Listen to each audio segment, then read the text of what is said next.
बीते मंगलवार को महाराष्ट्र से एक ऐसी खबर आती है जिसे सुन पूरे महाराष्ट्र में मातम पसर जाता है। ये खबर सुन राजनीतिक गलियारों में हलचल तेज हो जाती है। सभी राजनेता अपने एक्स हैंडल से शोक व्यक्त करने लगते हैं, अपनी संवेदनाएं व्यक्त करने लगते हैं। ये खबर से पूरे देश में शोक की लहर दौड़ जाती है।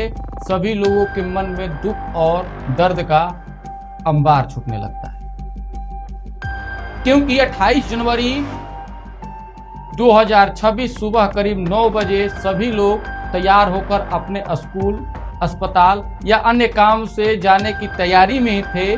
तभी सोशल मीडिया से एक खबर फैलती है कि बारामती हवाई अड्डे पर एक हवाई दुर्घटना हो गया है। इस दुर्घटना में सवार अजीत पवार की मृत्यु हो जाती है। उनके साथ 4 और लोग सवार थे, उनकी भी मृत्यु वहीं पर हो जाती है।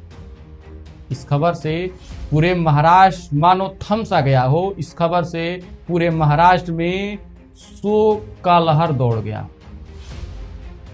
ये खबर जो भी सुनता सबके आंखों में आंसू थे, सबके आंखों में गम था, सबको रुला देने वाला एक खबर था।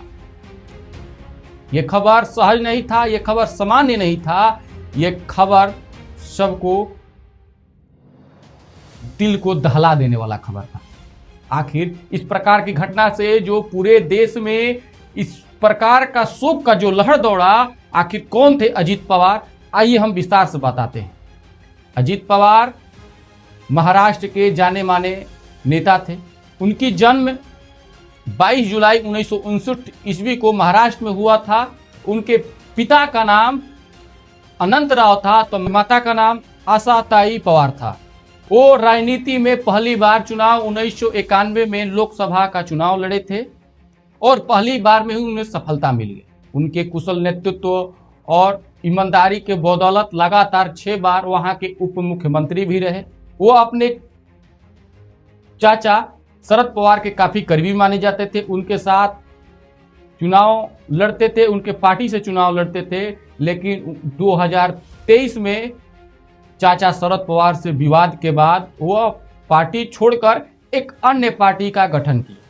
उनकी पार्टी महाराष्ट्र विधानसभा चुनाव 2024 में लड़ी, जिसमें उन्हें 41 सीटों का सफलता मिली और उनकी सफलता को देखते हुए सत्ता पक्ष के नेताओं ने उन्हें उप मुख्यमंत्री घोषित किया। 28 जनवरी 2026 को अजीत पवार वहां के जिला परिषद के चुनाव प्रचार के लिए निकले थे। जैसे ही बारामती हवाई अड्डे पर दूसरी बार विमान उनकी उतरती है, तभी उनका विमान जो है दुर्घटना का शिकार हो जाती है। इस दुर्घटना से पूरे महाराष्ट्र की राजनीति में शोक का लहर दौड़ जाता है। महाराष्ट्र की राजनीति से एक बड़े ओहदे नेता की खात्मा हो जाती है।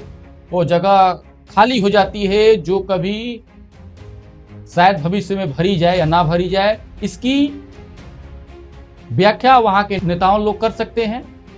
उनके जाने से महाराष्ट्र में एक अच्छे ईमानदार नेता की छवि जो होती है वो खत्म हो गई।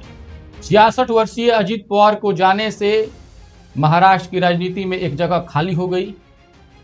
उनके जाने के बाद उनकी पार्टी की कमान संभालने तथा उनके उत्तराधिकारी को लेकर चर्चाएं भी तेज हो गई है। लोग कयास लगा रहे हैं कि उनके जाने के बाद उनकी जो पार्टी का नेतृत्व होगा या उनके उत्तराधिकारी के रूप में कौन बनेगा, ये दावेदारी कौन पेश करेगा, इसकी कयास लगाई जा रही है।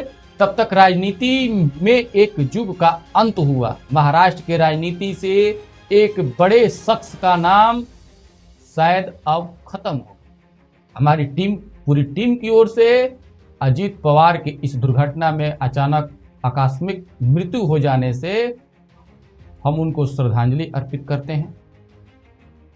साथ ही उनको परिवार के ऐसी दुख घड़ी सहने के लिए भगवान से प्रार्थना करते हैं, उन्हें सहन शक्ति प्रदान करे। तब तक के लिए धन्यवाद। फिर मिलेंगे अगले वीडियो में।